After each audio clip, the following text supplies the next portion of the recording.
Morning guys, what's up? Welcome back to the channel. Today we are on a big birding trip. So we are sitting at Crook's Corner at the moment, looking out on the Luvovo River, doing some birding. We started this morning at 2 a.m. so it was too early to do any video, too dark, and we left camp and made our way up to Pafuri. So from Punda to Pafuri is about, I'd say, almost a 2-hour drive, doing speed limit and stopping to see different birds. We got a few owls and some of the nightjars and some of the nocturnal birds, and then we made our way along the river.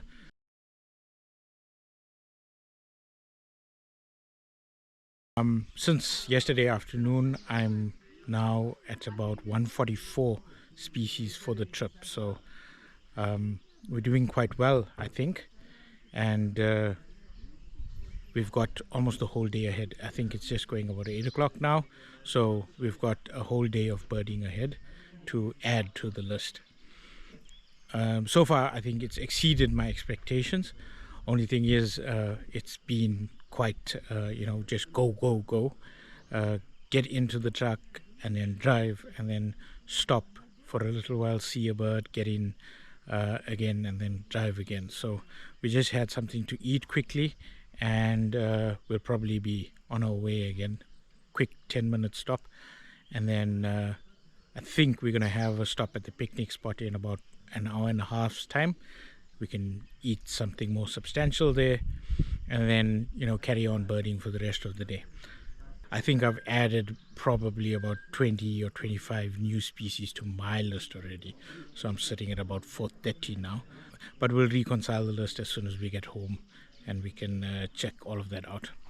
So yeah, I'll try and check in later in the day again, but so far so good, and we're enjoying it so far, but already tired, and it's only 8 o'clock because we were up at I think it was 1 o'clock that I had the alarm set, and we're going to be out until about 6 o'clock and then go grab supper back in camp.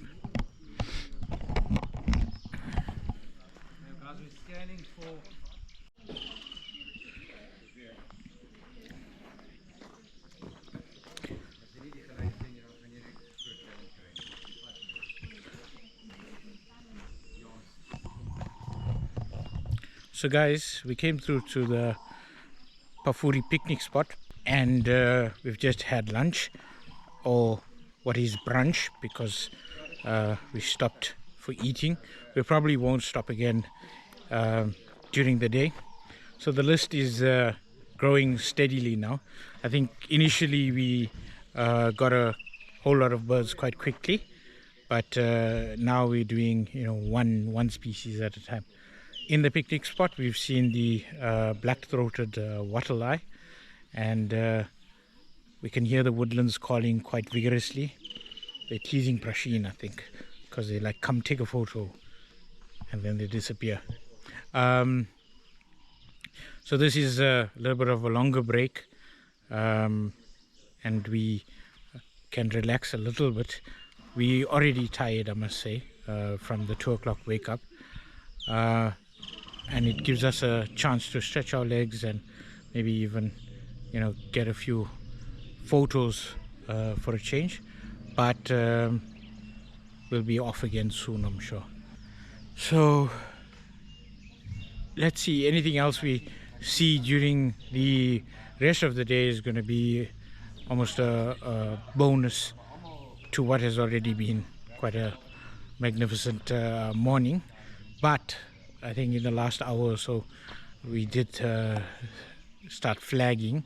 I think I took a quick power nap on the vehicle, and I think we stopped for another sighting quite suddenly, and I nearly went over the seat. So yeah, we'll sign off for now and then maybe check in later in the afternoon.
Oh, bones. There you go. Yeah, Bones. bones. Let's see. This is the best view you're ever gonna get. Yeah. Wow. Give that man a bells. Give him a bells. Yeah, they are. Look. We just saw the Bohm spine tail. It's one of the specials we came to see. And earlier we got the racket tail as well. So it's been magnificent. How are you doing so far? Yo, Are you alive? the racket tail was awesome. We have to do like a proper wrap up later. I could have had long tusks. I think they're both broken.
How's it, guys? So it's the next morning, the day after the extreme birding. We didn't get a chance to actually finish up the vlog yesterday because it was extreme, as the name suggested. So we left at 2 o'clock in the morning and we got back at around 7, half past 7. Upper 7, yeah. We were still birding even in camp.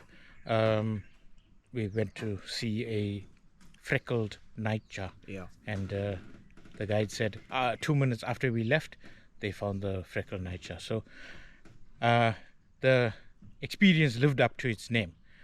It was extreme though. It was Yeah, extreme. I think yeah. if anyone is coming or planning to come, I think you just better rest up and sleep well before the actual event, because I itself. think both me and Pranesh we were at least extremely exhausted and still carrying a bit of fatigue till today. Today, yeah, I think we'll only recover probably after sleeping well again this evening. So just to bring you up to speed on the totals, the truck itself, the guide Nick counted 237 birds that he either heard or saw, or saw through binoculars. There's a couple species that was either too hard for me to see, so I was sitting on the left hand side of the truck, Prasheen as well on the left hand side, so we both didn't see it. So we didn't see stuff that was probably on the right hand side that would flit up and suddenly be gone, so we missed those. And then there was a couple that he called on just the sound, and where I didn't distinguish the sound he was trying to describe, I didn't write that. So I ended up on 201 since Thursday when we started logging, so it would have been probably about 190 on the day. So there was about 40 species that I didn't log because I either didn't see or didn't hear and recognize. And there were a couple that we would see every day, like there were southern red bishops on the island in the Luvuvu when we went to Kruger Corner, that It's a very common bird in Yeah, at it's least a in common Cape Town, bird. and I'm sure in Joburg as In well. Joburg as well. So yeah, I didn't log it to say, you know, we saw it because it didn't really make sense to. But there was a couple that we missed. I think bird of the day, racketeer Racketeer roller. roller Yeah, has to be, yeah. has to be. I think the what made it special for us was everyone that came past. Well, at least the other group that was part of the extreme birding weekend said that they didn't see it. But when we got there, me and Pranesh saw it on the first on our first sight. Well, like we were the first in our vehicle to see it as To well. see it, yeah. And people couldn't believe it. They sort of thought it was a different type of roller. But I Yeah. think with the colorations and the lack of streamers on the female, it was definitely a racketeer roller, and it was quite calm. It sat there for about 20 minutes, and on the way back we saw it. Yeah. So I think maybe to go back a little bit, we came into this not expecting what we got. I mean, 200 birds in a day far exceeds anything I expected, Yeah, right? I mean, for me, it's about 80 to 90 lifers on one day. On one day, which is even better than like Wachsstrom, which was, you know, we saw 100 birds, but of the lifers, you know, it's 15 to 20 lifers. Yeah, but I think you have to come for the extreme birding because you need the assistance of the expert. Otherwise, if you and me went out, we may got like Yeah. 20 mean. That's Yeah, it. maybe. Yeah. So yeah, when we set off, we had a list of birds that we wanted to see. Racketeer roller was quite near the top. Pels, Bome spinetail, mottled spinetail. Arnott's chat is apparently rare as well. Yeah. We got that as well. For me personally, a little. I'm sorry, not a little. A dwarf bittern. And we finally got to see one Twice. Twice. Yeah. Prasheen actually saw it fly when we flushed it at the pan that we were sitting at. So that was a good one as well for me. It's been one of those bogey birds that, you know, I've gone out to see specifically and have seen the grass moving and, you know, something moving in the grass, but not enough to actually identify the bird. So this was a good one to actually see. We're going to go out now and try and see the snipe that's at that same pan. We're going to try and get the racketeer roller again. Yeah. See if we're lucky enough to get some good pictures of that.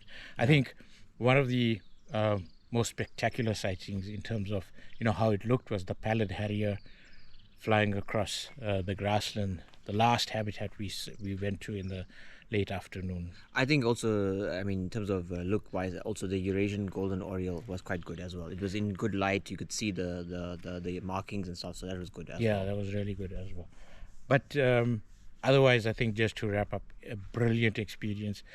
Fatigued, dehydrated, maybe even lack of sleep, even, but I think well worth it. I don't know if, I think if we come back to Punda, we'll come back in November Yeah, just for the to get pennants. the I think pennant. that for me personally, that and the That's the next pals goal. is the only ones that are left in northern Kruger for me. Yeah. Although you can get pals centrally Further as well. south, yeah. But those are only two northern specials that I think I need on my list now. I think for you it's just pennant. Yeah, for me it's pennant. I've heard the pals calling to each other, I think twice now at Lethaba, so, you know, I count that as the sighting.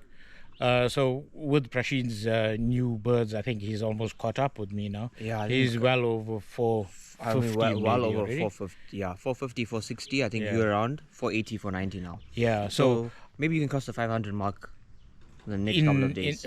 yeah, it'll be hard to see 20 by ourselves though. Yeah, we'll see what happens. We'll see what happens. Yeah.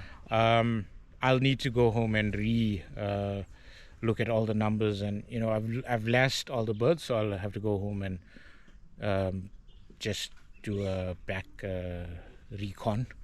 So what I'll do is I'll add the final number that we at the end of this trip to this video as well, so that you know, you can see where I am in terms of my life count, and Prasheen will do his recon as well, and we can see where he is compared to me. Maybe he caught up with me, maybe he even overtook me, because he's got quite a few species that My majority of my birding is done in the down Western south. Cape. So Western Cape, yeah. Okay, so we off again to the racketeer roller and the pan that we went past, and we'll check in through the day on day 3. Cool. Stay tuned, and don't forget to hit that like and subscribe button.